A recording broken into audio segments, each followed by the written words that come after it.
sa pagtatapos at pagsalubong sa bagong taon ng mga kuffar. Merong mangilan-ilan sa ating mga kamusliman na kung saan tinapos nila ang kanilang taon at sinalubong nila ang kanilang taon sa pagtatambal sa Allah. Merong mga kamusliman na nung malaman nilang papalapit na ang pagtatapos ng taon, meron pa sa kanilang gumawa ng New Year's resolution. Na kesyo hindi ko na gagawin ito, magbabago na ako, magtatoba na ako, magpapakabuti na ako. Ngunit pansinin mo na noong dumating ang pagtatapos ng taon at pagsapit ng bagong taon, sinimulan niya ang kanyang kasalanan sa pinakamatinding kasalanan sa pamamagitan ng shirk. Subhanallah. Pumunta sa mga pasyalan kung saan nagpaputok, na kung saan napapaloob dyan ang pamahiin, na ang dahilan sa pagpapaputok, pag-iingay, ay upang itaboy ang mga kamalasan. Yan ay malinaw, maliwanag na pagtatambal sa Allah. Shirk. Bakit ito napapaloob sa pagtatambal sa Allah? Sapagkat nawawala ang tiwala mo sa Allah na ang Allah ang nakakapagtanggal ng kamalasan sa buhay mo. Nawawala ang tiwala mo sa Allah na si Allah ang nagpapahintulot sa mga kabutihang nangyayari sa buhay mo.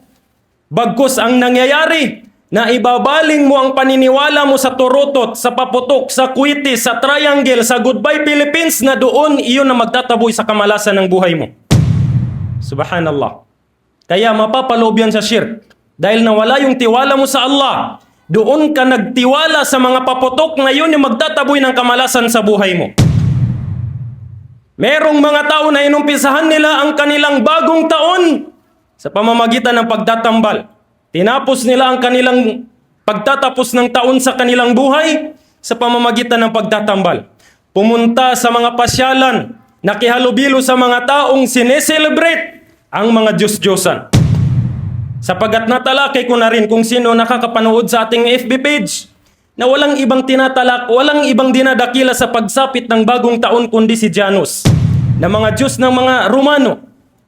Kaya bakit ka makikisali dyan? Ito ang kainaman ng Islam, mga kapwa kuwalipi ng Allah.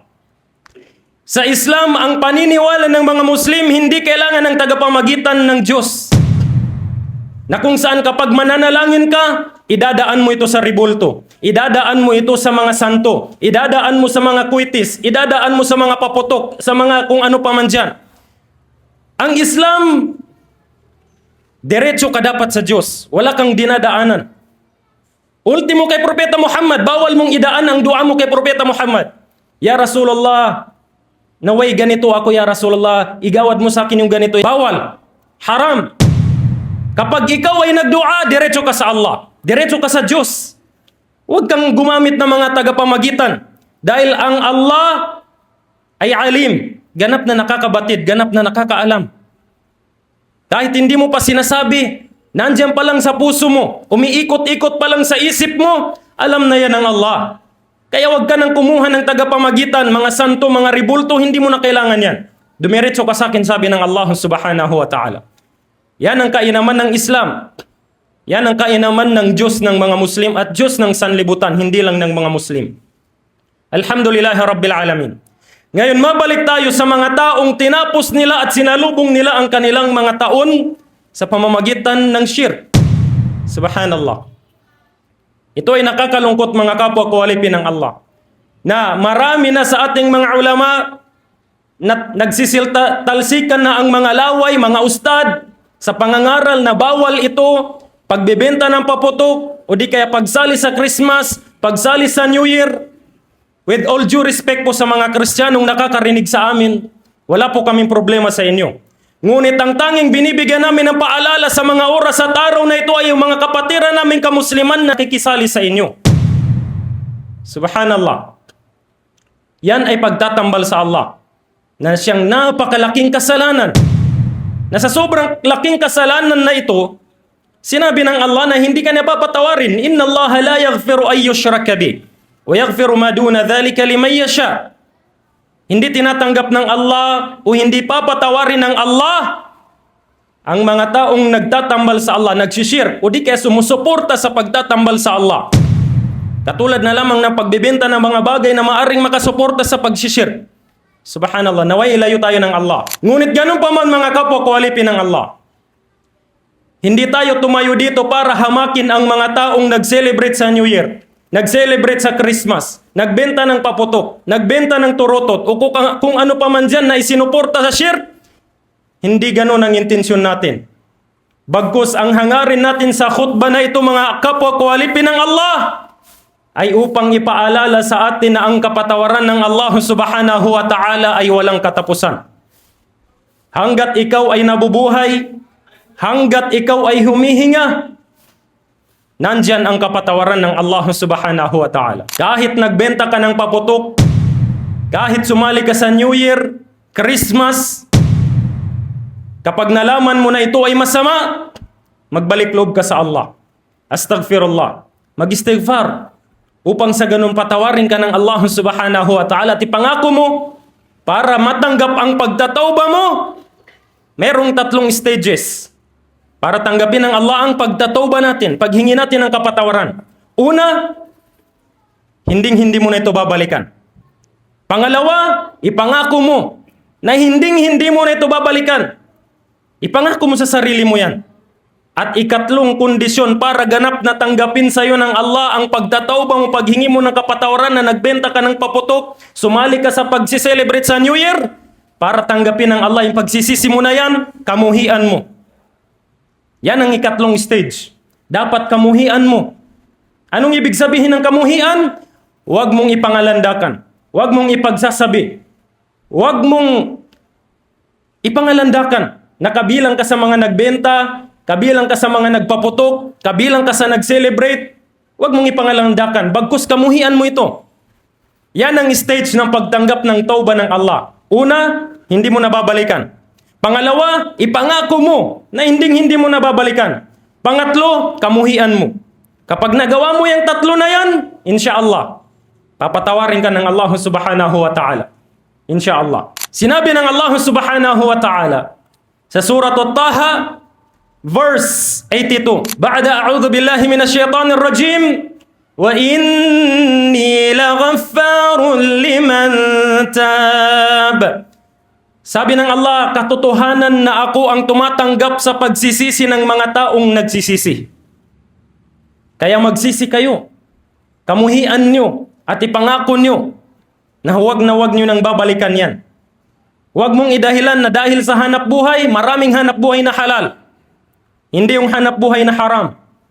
Kung gusto mong kumita ng halal at kung gusto mong kumita ng mula sa Allah sa pamamagitan ng halal, ito ang lagi nating tandaan. Hindi masasabi na halal o biyaya mula sa Allah yung kinikita mula sa haram. Hindi yan biyaya mula sa Allah, bagkus kaparusahan yan. Dahil pananagutan mo yan sa araw ng muling pagkabuhay. Hindi matatawag na biyaya na malaki yung tubo mo, pero dun sa haram nang galing. Hindi ang biyaya. Bagkus yan parusa sa iyo kapag inabutan ka ng kamatayan na hindi ka nakapagtauba. Hindi ka nakapagbago ng negosyo. Kaya naway igawad sa atin ng Allah subhanahu wa ta'ala ang mga halal na negosyo at pagkakakitaan upang sa ganun maiwan natin yung mga may bahid ng haram na kinasusuklaman ng Allah subhanahu wa ta'ala. Allahumma amin. Sinabi ng Allah, tunay na tinatanggap ko ang pagsisisi ng mga taong nagsisisi. Wa inni laghaffarun liman tab wa amana. Isinunod niya, at sa mga taong naniniwala sa Allah. Dahil yung mga tao na gumagawa ng kasalanan, lalong-lalo na kung Muslim ka naman, naniniwala ka pa rin sa Allah, ibibigay sa iyo ng Allah yung kapatawaran mo kahit gaano karami, kalawak ang iyong kasalanan. Ipinangako yan ng Allah, papatawarin kita, sabi ng Allah, basta magsisi ka lang. Huwag mo nang babalikan at kamuhian mo yung kasalanan mo, tatanggapin kita. At maniwala ka lang na ang Allah ang siyang nagpapatawad ng kasalanan. Wa amana wa amila saliha.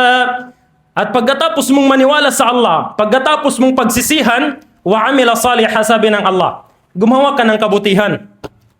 Gumawa ka ng mga extra kabutihan.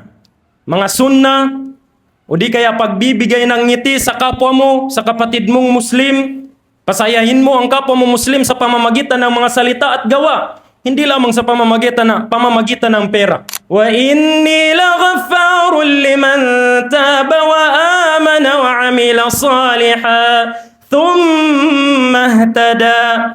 At sabi ng Allah, kapag ikaw ay nagsisi, naniwala ka sa Allah, gumawa ka ng mga kabutihan, thumma ihtada. Dapat patuloy ka sa pagtahak sa gabay ng Allah. Hindi yung pagdating ng December na naman sa taon ng 2026, bumalik ka na naman sa negosyo mong haram. Subhanallah. Kailan ka magbabago? Samantalang hindi mo alam kung kailan ka daratnan ni Malakul Maut. Subhanallah. Ito ang kondisyon, sabi ng Allah. Pinapatawad kita kapag ikaw ay nagsisi. Naniwala sa akin na ako ang magbubura sa kasalanan mo. Pagkatapos ay gumawa ka ng mga mabuti at nanatili sa kabutihan sa gabay ng Allah subhanahu wa ta'ala. Pinatnubayan ka na ng Allah. Ginabayan ka na ng Allah. Ipinaalam niya sa iyo ang haram at halal. Kaya, delikado ka kapag nanatili ka pa o di kaya dumating na naman yung December sa buwan o sa taon ng 2026, bumalik ka na naman sa pinagkakakitaan mong haram. Sumuporta ka na naman sa mga selebrasyon na kung saan diyan nagtatambal ang mga tao sa Allah subhanahu wa ta'ala. Ganun pa man mga kapwa kwalipi ng Allah. Alam niyo ba na ang mga makasalanang tao ay mahalaga din sa mundo? Ang mga makasalanang tao ay mahalaga sa mundo. Bakit? Sa isang hadith ng mahal na propeta Muhammad sallallahu alaihi wasallam, sa pambungad ng hadith na yun, sinabi niya, kullu bani Adam khata'un wa khairu khata'ina tawabun. Ang lahat ng angkan ni Adam ay likas na makasalanan. Laging nadadapa, laging nahuhulog sa patibong ni Satanas. Walang perpekto. Ultimo ako na tumatayo dito, huwag niyong akalain na perpekto ako. Bagkus, kung sino yung tumatayo dito, siya yung pinakamalakas ang pagsubok na binibigay ng Allah. Huwag niyong isipin na kapag nakakakita kayo ng nangangaral sa social media o di kayo nangangaral sa masjid, isipin niyo na perpekto yung tao na yan. Mismo, ang propeta Muhammad ang nagsabi, kullu bani Adam khata'un. Walang perpektong Muslim. Walang perpektong tao. Ngunit nagkakaiba lang tayo kung paano natin itinutuwid yung pagkakamali natin. Doon lang tayo nagkakatalo-talo. Wa khairu khata'in at tawabun. Ang pinakamainam na nagkakasala, nahulog sa patibong ni Satanas, sabi ni Propeta Muhammad, ay muli niyang ibinabalik ang kanyang kabutihan kapag nalaman niya na siya ay nasa kamalian. Yan ang pinakamainam na makasalanang tao. At yan yung tinutukoy sa hadith na may pakinabang sa mundo. Mga taong makasalanan na may pakinabang sa mundo at sa mata ng Allah. Yan yung may pakinabang sa mundo na mga taong makasalanan is yung alam nila na makasalanan sila at agad silang nagbabalik loob sa Allah subhanahu wa ta'ala. Dahil alam nyo ba mga kapwa kwalipi ng Allah na kung hindi dahil sa mga taong makasalanan, matagal na tayong tinanggal ng Allah dito sa mundo. Anong sabi ng mahal na propeta Muhammad sallallahu alaihi wasallam? Walladhi nafsi biyadih, law lam tudhnibu, la dhahaba Allahu bikum, wa la ja'a biqaumin yudhnibun. Sabi ng mahal na propeta Muhammad, sumpaman sa nagtatangan ng aking kaluluwa, sabi ng mahal na propeta Muhammad, sa kamay na kung saan nando ng aking kaluluwa. Sabi ng mahal na propeta Muhammad sallallahu alaihi wasallam, law lam tudhnibu. Kung hindi lamang kayo nagkakasala, kung magiging perfect lamang kayo, sabi ni propeta Muhammad, bilang mga alipin ng Allah, bilang mga mananampalatayang Muslim, wala kayong kamalian, perpekto kayo. Kung ganyan ang pamumuhay ng lahat ng kamusliman sa mundo, la dhahaballahu bikum. Papalitan kayo ng Allah. Kung lahat kayo perpekto, tatanggalin kayo ng Allah sa mundo. Bakit? Idinugtong ng mahal na propeta Muhammad sallallahu alaihi wasallam na kung perpekto lahat ng alipin ng Allah, tatanggalin ito ng Allah. Dahil walang nagkakasalang Muslim. At dahil doon, hindi nila marirecognize ang Allah subhanahu wa ta'ala. Kung almost perfecto na sila, naging mabuti sila, kumbaga parang basic na lang yung pagtanggap nila, pagkilala nila sa Allah. Hindi tulad ng mga makasalanan na once na nagkasala sila, fayastaghfiruna. Agad nilang inaalala ang Allah at humihingi ng kapatawaran sa Allah subhanahu wa ta'ala. Fayastaghfiruna Allah. Yan ang ipapalit ng Allah sa mga taong perpekto. Kung halos lahat ng Muslim, sabi ni Propeta Muhammad, ay perpekto, papalitan ito ng Allah subhanahu wa ta'ala ng mga Muslim na hindi perpekto. Na kung saan ang mga Muslim na hindi perpekto, kapag sila ay nagkasala, agad silang humihingi ng kapatawaran sa Allah subhanahu wa ta'ala, fayaghfiru lahum, at sila ay papatawarin ng Allah subhanahu wa ta'ala. Kaya kung isipin yung mga kapwa, kualipin ng Allah. Hindi ibig sabihin na makasalanan ng tao, wala siyang kwenta. Bagkus siya yung dahilan kung bakit nandito pa rin tayo at hindi tayo pinapalitan ng Allah subhanahu wa ta'ala. Ngunit ang pinakamainam sa taong makasalanan ay kapag alam niya na nagkamali siya, agad siyang nagbabalik loob sa Allah subhanahu wa ta'ala. At katulad ng sabi natin, hindi na niya babalikan, ipapangako niya na hindi niya babalikan at kamumuhian niya yung pagkakamali niya. Ipapangako niya, natatahakin na niya ang gabay at patnubay na ibinigay sa kanya ng Allah subhanahu wa ta'ala. Sa isa pang hadith, Hadithul Quds, na kung saan kapag nakagawa ng kasalanan ng alipin ng Allah, sabi ni Propeta Muhammad sallallahu alaihi wasallam, "Adnaba 'abdan dhanban, faqala Allahumma ighfir li dhanbi."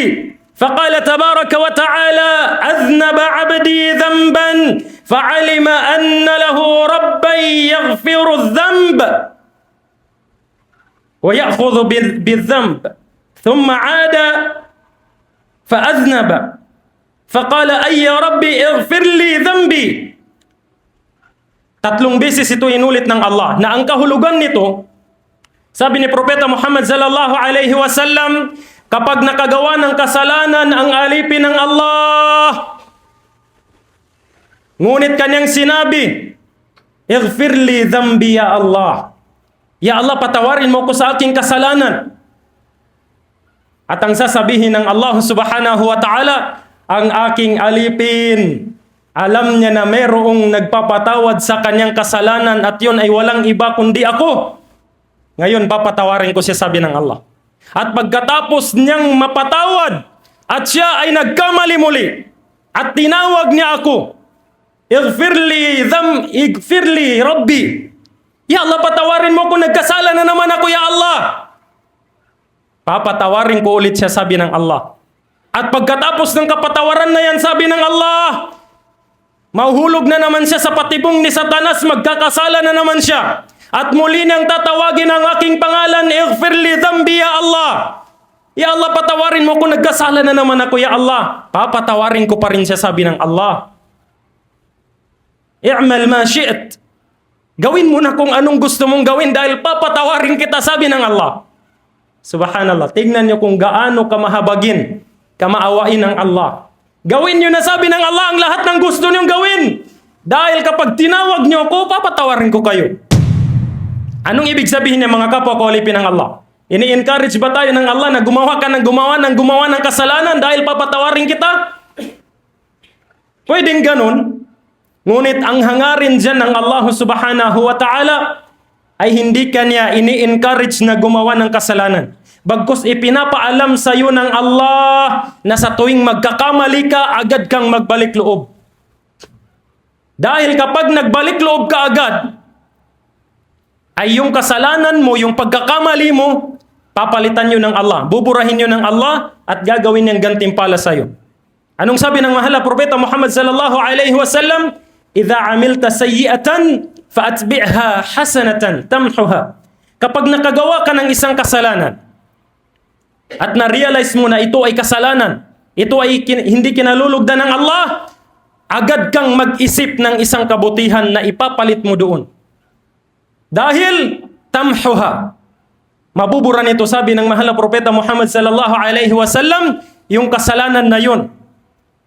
Halimbawa, nakapanood ka ng haram, at naisip mo, subhanallah, haram pala yun.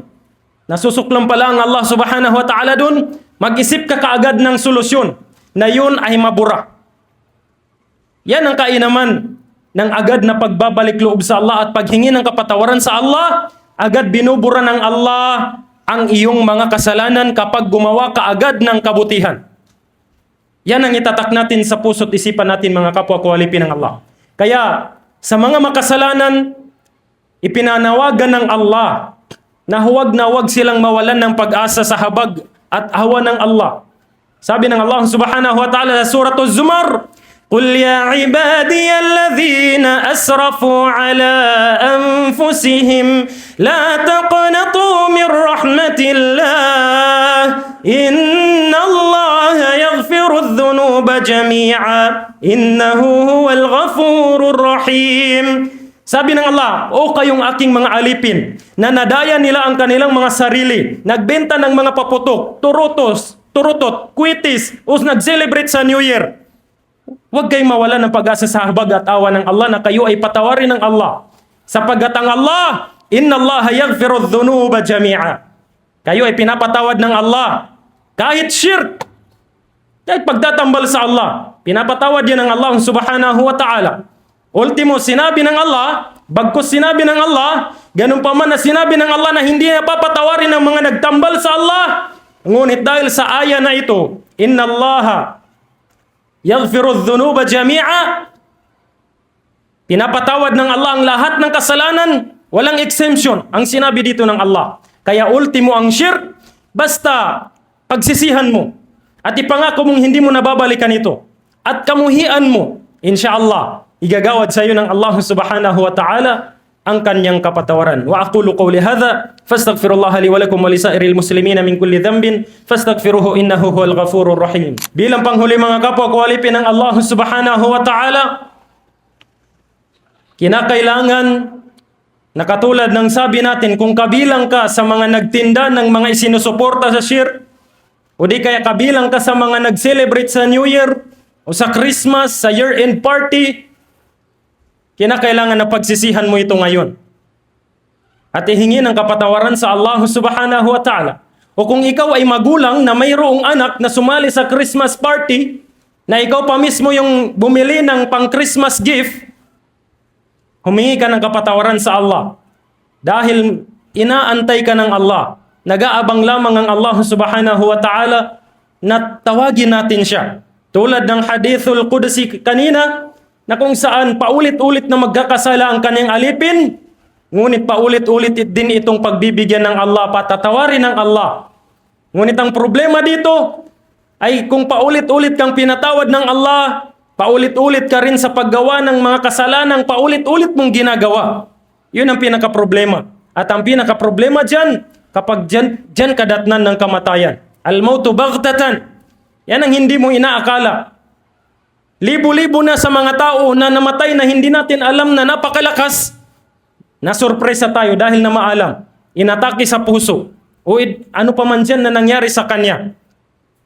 At maswerte ka kung bago kadatnan ni kamatayan ni Malakul Maut, ay masambit mo ang la ilaha illallah. O di kaya ikaw ay nakapagbalik loob sa Allah subhanahu wa ta'ala. Kaya dalangin natin sa Allah subhanahu wa ta'ala na pangalagaan niya tayo mula sa pagtatambal sa Allah. At ganun din pangalagaan niya ang ating mga anak, ang ating mga pamilya, na sa susunod na henerasyon ay sila naman ang magtambal sa Allah subhanahu wa ta'ala. At ganun din dalangin natin sa Allah subhanahu wa ta'ala na biyayaan tayo ng Allah subhanahu wa ta'ala ng mga halal na biyaya, mga halal na pagkakakitaan, na kung saan gawin itong mabiyaya sa atin ng Allah subhanahu wa ta'ala, upang sa ganun maiwasan natin ang mga hindi kinalulugdan ng Allah subhanahu wa ta'ala.